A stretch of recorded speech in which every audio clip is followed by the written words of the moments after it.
someone already chose you, not out of habit, not out of convenience or the fear of being alone, not because they ran out of better options or because the timing finally happened to be right. They chose you in the deepest, most private part of themselves, in the place that does not perform for anyone, that cannot be argued with, that does not respond to logic or social pressure, and that only speaks when everything else has finally gone completely quiet.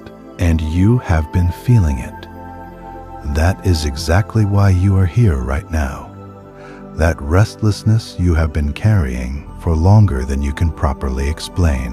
The thoughts that surface at the worst possible moments, interrupting the ordinary rhythm of your day, precisely when you thought you had finally cleared your mind. That strange, wordless sensation that something has shifted, not loudly, not visibly, but somewhere deep and real. Even though nothing on the surface has changed or confirmed what you keep sensing. That is not anxiety constructing a story to survive the uncertainty. That is not hope manufacturing evidence where none exists. That is your nervous system receiving real information from a channel that has been open between you and this person throughout the entire silence, throughout all of the distance, throughout everything that happened and everything that was never said. Right now, in this exact moment, something that was decided in silence is pressing toward the surface of the world you can see. And what you are about to understand will permanently change how you read every single thing that happened between you. This did not find you by accident. Carl Jung spent his entire life mapping the invisible forces that drive human connection. And what he discovered fundamentally changed everything we thought we understood about why people pull away and what it actually means when they do. He found that the most consequential decisions in any relationship are never made out loud. They are not made in conversations. They are not made in messages, in arguments, in carefully constructed explanations, or in any of the external behavior that others can observe and measure. They are made beneath all of that, in the interior world, in the unconscious, in the exact place this person finally arrived when every strategy for running from themselves had been exhausted. They have been in that place. They have done the work that cannot be witnessed. And what rose from that silence was a choice made by the part of them that does not know how to perform, does not know how to lie, and has been waiting for years to be listened to. That choice was about you. It has always been about you.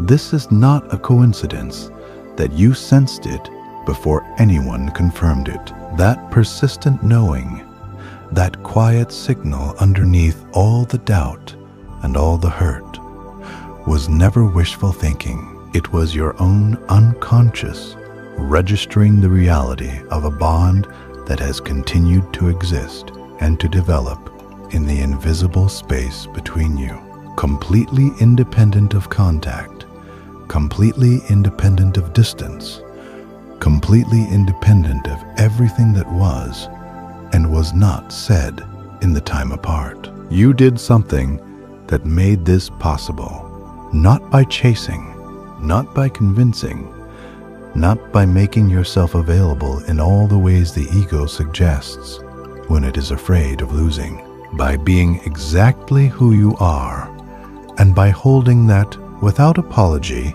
even when the cost of holding it felt unbearable. That is what this is about. That is why they chose you. And that is what you must understand completely before the story moves any further forward. If you are still watching this, you are already part of the rare few who are willing to face what most people spend their entire lives quietly running from. 97% of people encounter content like this and scroll past, not because it fails to reach them, but because it reaches them too accurately. And accuracy feels dangerous when you have spent this long surviving on certainty rather than hope. If this is already moving something inside you, subscribe to Carl Jung Psychology right now and turn on notifications. What you are about to hear does not just explain why someone chose you in silence. It will permanently change how you understand yourself, how you read real love, and why everything that felt like destruction was always constructing something neither of you could yet see.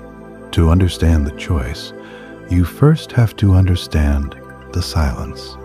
And to truly understand the silence, you have to be willing to step completely outside of the framework that modern culture provides for interpreting the absence of contact. We live inside a world that has trained us to equate visibility with care.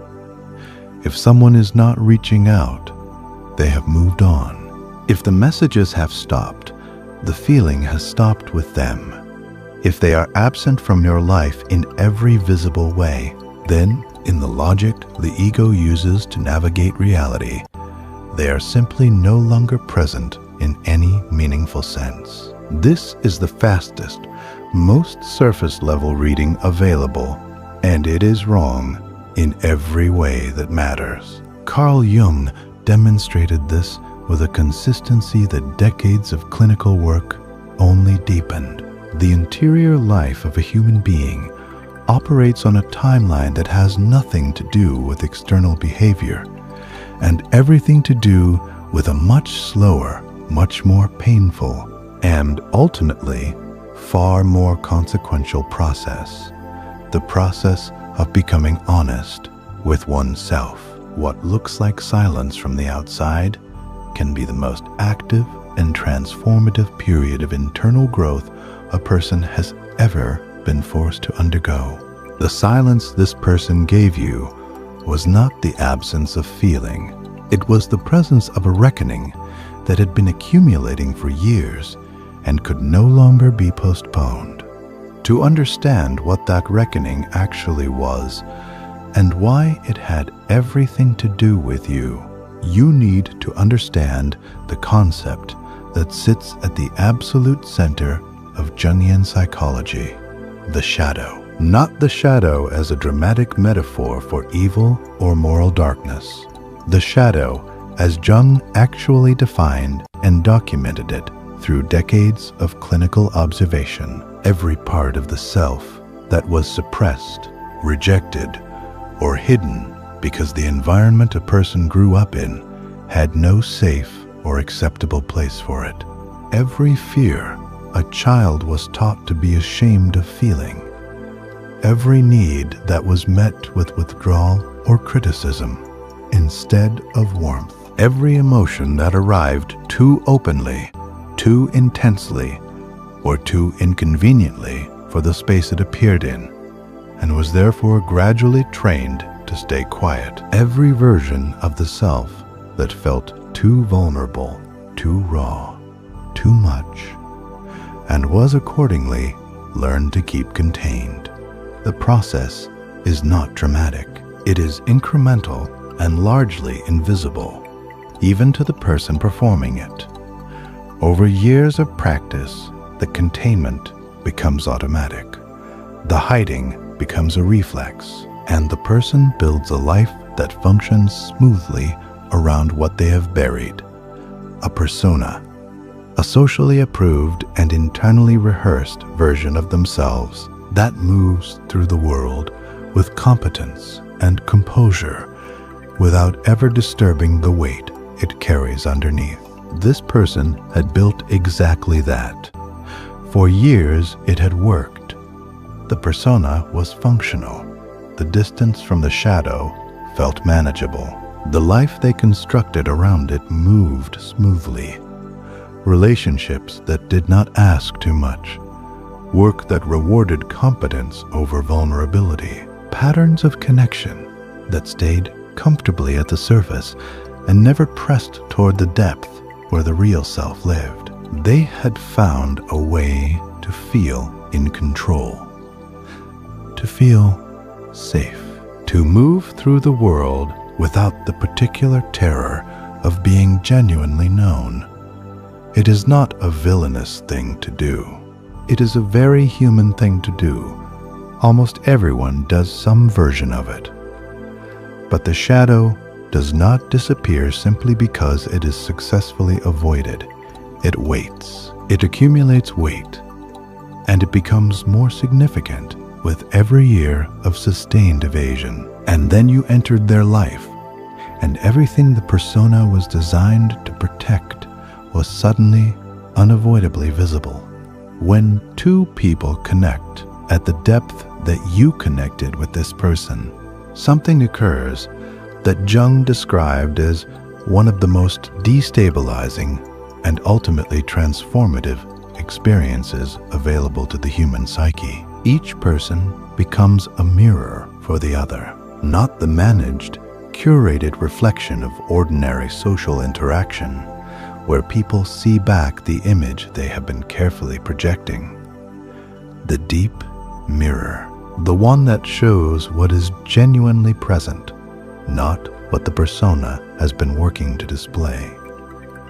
In the reflection you offered this person, simply by being who you are, by loving with the openness that comes naturally to you, by bringing the emotional honesty to the connection that you could not and would not suppress, they encountered something they had not encountered before. They saw themselves, not the persona, the real version, the one that still carried all the unprocessed fear, the unacknowledged longing, the unhealed wounds, and the enormous untapped capacity for feeling that the constructed self had been built specifically to contain. Your ability to love without armor revealed their deep terror of genuine surrender. Your directness exposed the places where they had been sustaining a quiet, long-running self-deception. Your emotional availability showed them just how disconnected they had become from their own inner world in the process of staying functional. And that reflection offered, without judgment, without agenda, without the slightest awareness on your part of the devastation it was creating, was the most threatening experience their constructed identity had ever faced. So they ran. This is the distinction the mind wants to collapse, but must not. They did not run from you. They ran from themselves, from everything your presence made impossible to continue ignoring. The distance that appeared, the silence that followed, the walls that went up with a completeness that may have felt like the extinguishing of something that once burned. None of it was a verdict on what you were worth or a true measurement of what the connection meant to them. It was a defense response. Jung documented this pattern with precision. The shadow, when it is suddenly and unexpectedly illuminated by genuine contact with another person, does not respond with relief. It responds with the oldest fear the psyche contains, the fear of being completely seen and found insufficient. And that fear, in a person who had organized their entire life around ensuring it would never be triggered, produces a very specific outcome: complete withdrawal, maximum distance, every available barrier constructed between themselves and the source of the illumination. Not because you were too much, because you were exactly enough, because you saw them with a clarity no one had offered before. And that clarity, for someone whose survival had depended on never being fully known, felt like an existential threat. Right. 777 in the comments right now if something in you has always known this. If underneath all the hurt and all the confusion, you could sense that what happened was never really about whether the connection was real. It was always about whether they were ready to face the reality of it.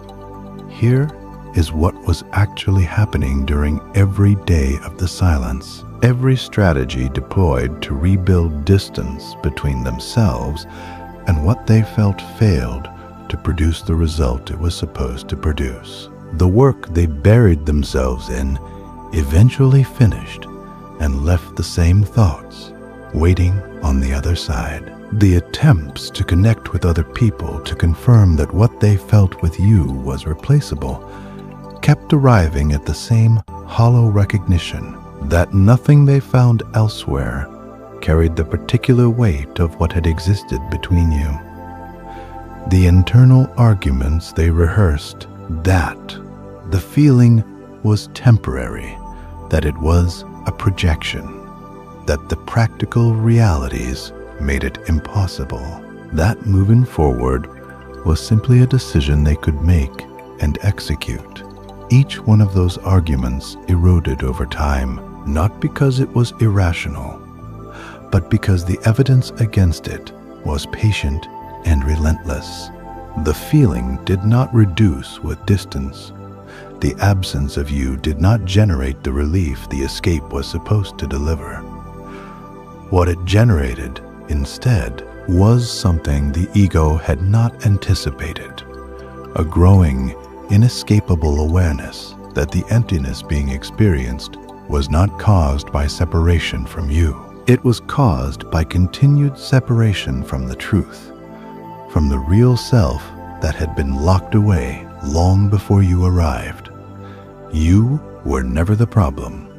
You were the moment the problem became impossible to keep avoiding. There came a specific threshold, a particular moment that did not announce itself, that carried no drama and no visibility, where the final available defense against the truth simply did not appear when called. Perhaps it was the stillness of a late night, when the usual distractions had all been used and nothing remained to reach for. Perhaps it arrived without warning in the middle of an ordinary day, in the gap between one moment and the next, a point where every argument for continued running had already been made, had already been heard, and had already been found insufficient. And what remained in the silence that followed was not the absence of a reason to change. It was the presence of something that had survived every attempt to dismiss it. Absolute, unmistakable, a truth that had outlasted everything thrown at it. That is the decision, not a declaration, not a message. A quiet internal capitulation to what is real. What Jung described as the beginning of genuine individuation. The long postponed process of becoming fully and honestly oneself.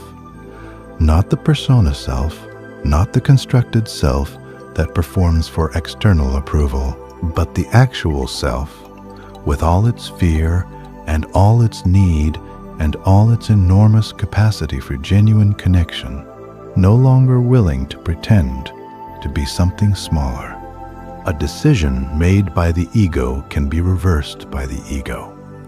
It shifts with the next mood, the next distraction, the next moment of doubt. But what emerges from the deeper self, from what Jung called the true center of the psyche, operates by completely different rules. It holds. It persists beneath every subsequent wave of fear or hesitation. It does not dissolve in the morning. It does not diminish when circumstances become complicated. It reshapes behavior from the inside out, quietly and consistently, in ways the person themselves may not yet be fully aware of. This is why the energy between you has shifted in a way you can feel, but not yet entirely name. Your nervous system has been registering a change in the quality of the invisible field. The anxiety of genuine uncertainty feels different from the stillness of something already settled. You have been noticing that difference. It is real. It is information, and it belongs entirely to what has been decided. Write 11 in the comments if you feel this.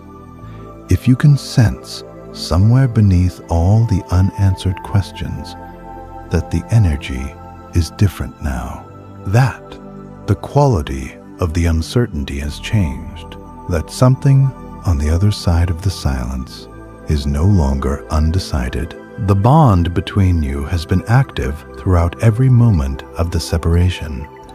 This is one of the realities that Jungian psychology illuminates most clearly. The phenomenon of two deeply connected individuals continuing to affect each other's inner worlds, entirely independent of physical proximity or verbal contact. Jung's extensive work on synchronicity consistently pointed toward evidence that genuine unconscious resonance between two people does not require external contact to remain functional. The field between them continues to transmit, and what you have been experiencing in the unguarded moments, the thoughts that arrive with no invitation in the middle of tasks completely unrelated to them, the emotional waves that land with the force of something received rather than internally generated, the quality of dreams that carries a particular presence that ordinary constructed imagination does not quite replicate. These are not symptoms of unresolved attachment. They are the lived experience of a bond that never required proximity to function. The grief that surfaces without clear cause is their longing reaching you. The unexpected warmth is their hope moving through the channel between you. The inexplicable sense of being thought of is not a wishful construction. It is an accurate registration. Notice also the specific timing of these moments. They tend to arrive not when you are actively thinking about the connection, but in the in-between spaces of your day, the transitional moments when your guard is down and your nervous system is unoccupied. Those are the windows through which the transmission comes through most clearly. The channel has been open this entire time. It was never closed. You were simply not always positioned to notice it. The synchronicities accumulating in your external world are part of the same pattern and point in the same direction. The name appearing in contexts with no logical connection to them. A song carrying specific shared history arriving in the exact moment of particular internal stillness. Numbers repeating with a frequency that edges past anything coincidence comfortably explains. Small external events that rhyme with something internal in a way that consistently exceeds random chance. Jung did not dismiss these as the pattern-seeking behavior of a mind desperate to find meaning. He identified them as the external world reflecting the condition of the internal one, evidence of the psyche's deeper intelligence organizing the surface of reality to show what is true at the level below ordinary visibility. When a genuine inner transformation reaches a certain threshold, the world around it begins to reorganize in preparation for what the transformation is making possible.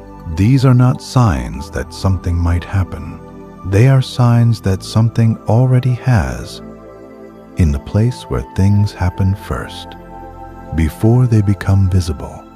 On their side, this period has been one of genuine and costly reckoning. Jung described the sustained confrontation with the shadow as a kind of interior dissolution, the slow breaking down of a version of the self that was never entirely honest, making space for something more real to emerge in its place.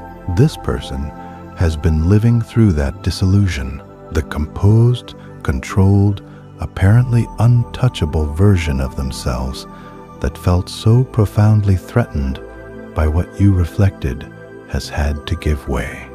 That process is not comfortable or clean. It involves sitting with the accumulated weight of choices that caused harm to someone who did not deserve it. It requires acknowledging the fear that drove those choices and recognizing clearly that the fear was never the truth of the situation. It involves the particular difficulty of looking honestly at the distance between who they were being and who they actually are, and deciding, with complete awareness of the cost, to begin closing that gap. There are moments in this process, Jung documented them clearly, where the person encounters what feels like grief for the version of themselves that had to be released.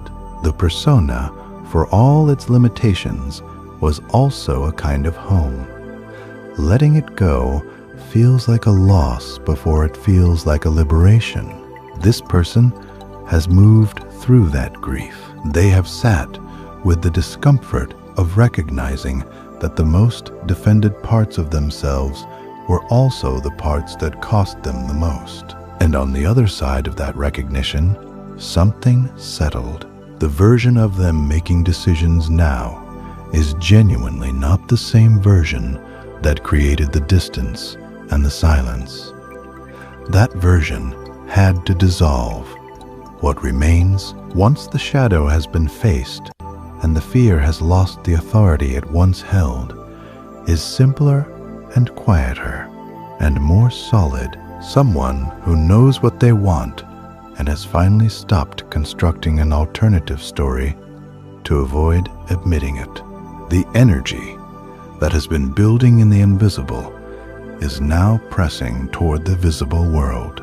This is typically the most disorienting phase of any significant internal shift, the gap between what the soul already knows and what the eyes can currently confirm. Your inner world has been registering the change for some time now. The external world is in the process of reorganizing itself to reflect what has already been decided at a deeper level. The first sign of this reorganization in the visible world will almost certainly be small, deliberately, almost carefully small. Someone who spent a long time constructing distance does not dismantle it with a dramatic announcement. It may arrive as something almost neutral, a brief message, a reaction to something you shared, a crossing of paths that carries no obvious emotional content on its surface. When it arrives, the single most important thing you can bring to that moment is your own stability. The ego will immediately want to excavate it for every confirmation it has been waiting to receive. Let it be what it is, the first movement of something that has already been decided and does not need to be rushed or forced or tested. The connection will do what it has always done. It will speak for itself. What is required from you is simply the groundedness to meet it without reconstructing all the armor that the waiting built. Your role in this final phase is not to make anything happen. This is the place where the Jungian framework separates most cleanly from the ego's preferred strategy of control and action. The ego wants to reach out to test the signal. It wants confirmation before it can release the vigilance it has been maintaining at enormous cost. But what you have been developing in the time since the silence began the capacity to remain grounded in what you know without requiring the external world to immediately confirm it, the ability to trust the information your own nervous system provides. That quality is not passive. It is the most active signal you can currently transmit. It is the frequency that makes it possible for what is moving toward you to arrive clearly, without the interference that desperate reaching would create. Jung spoke of the lighthouse, not the one that searches the dark water frantically for the ships that are lost, but the one that burns with complete steadiness and trusts that what needs to find it will navigate toward the light. Every day you choose not to collapse into fear is the lighthouse burning. Every moment you hold your own ground without demanding that the world confirm. It is the signal that guides what is already in motion. While all of this has been unfolding in them, something equally significant has been happening in you. And this is the part of the Jungian framework that gets consistently overlooked when attention stays entirely on the other person. The transformation that occurs in the one who waits, who learns to hold uncertainty without collapsing into it, who discovers in the particular pressure of this specific circumstance what they are actually made of. You are genuinely not the same person you were when this began. The version of you that entered this connection and the version reading these words now are different in ways that are structural, not merely emotional. You have built a relationship with your own instincts that did not exist before, a capacity to hear what you actually know without immediately arguing yourself out of it. You have found limits inside yourself you had no prior evidence of possessing. You have learned what it means to hold your own value without requiring external confirmation, to stand inside your own, knowing when everything around you was suggesting you were wrong, to trust it. You have also learned something that most people spend decades attempting to learn: how to remain present with what is incomplete without demanding it resolve before you are willing to engage with your own life. The version of you that is about to receive what is coming could not have held it properly before this. That is not a comfortable thing to acknowledge, but it is true, and acknowledging it changes the quality of what comes next, because you will not be receiving this with the same hands that lost it. You will be receiving it with the hands that learned in the losing exactly how to hold it. Write 520 in the comments if your body already registers this as true. Not your analytical mind, your body. The tension that has been releasing in increments over recent weeks. The quiet that has settled in the place where the loudest questions used to live. That is not confusion. That is recognition. That is your system receiving what has already been decided in the place where decisions that last are made.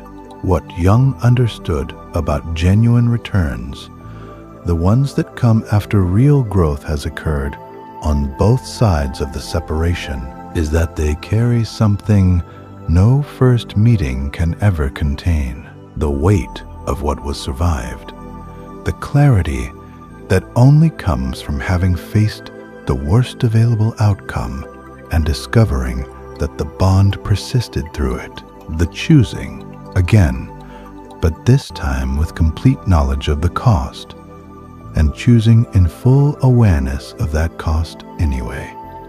First connections happen in innocence, before either person understands what depth will eventually require of them.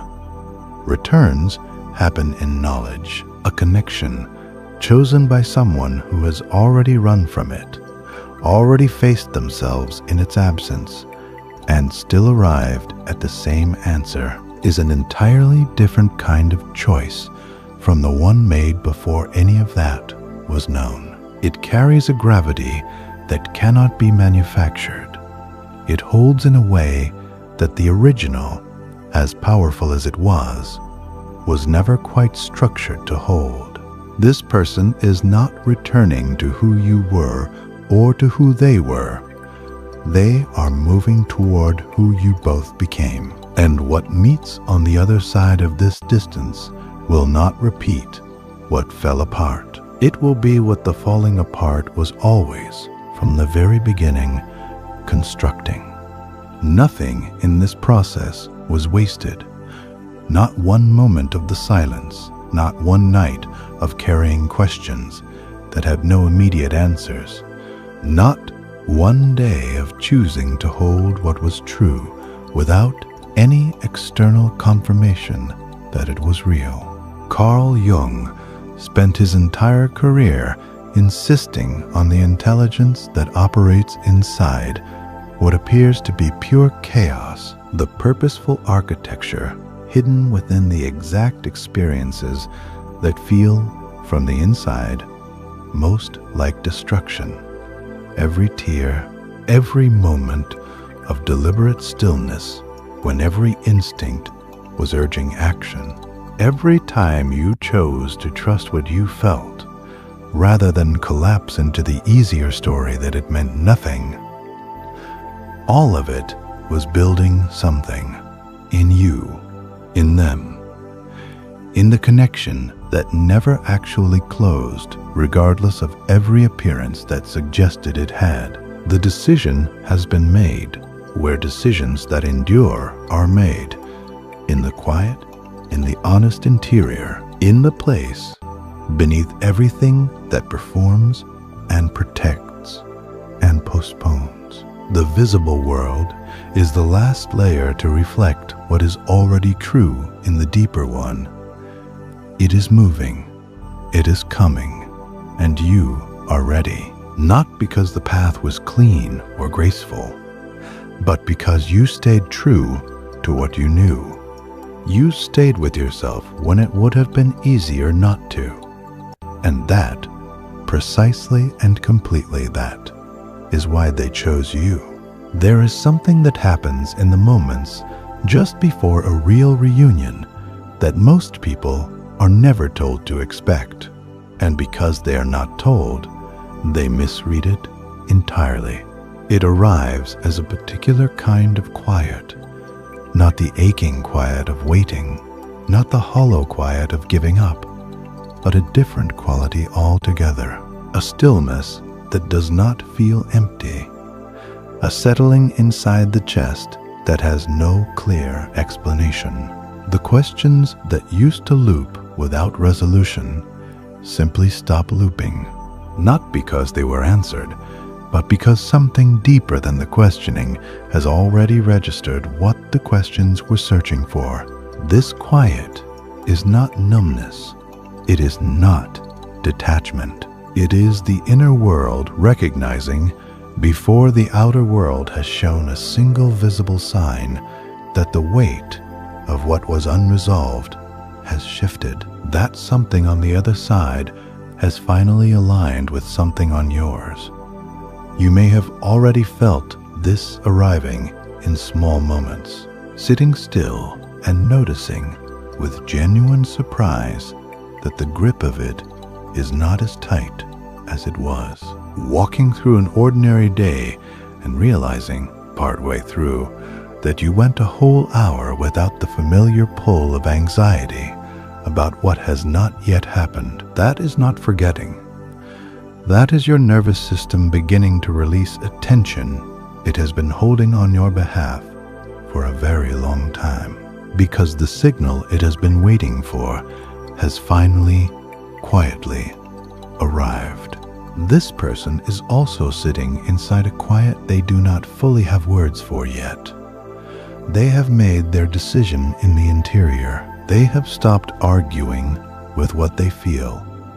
But between that inner settlement and the moment of reaching toward you, there is a space that requires something from them that does not come easily.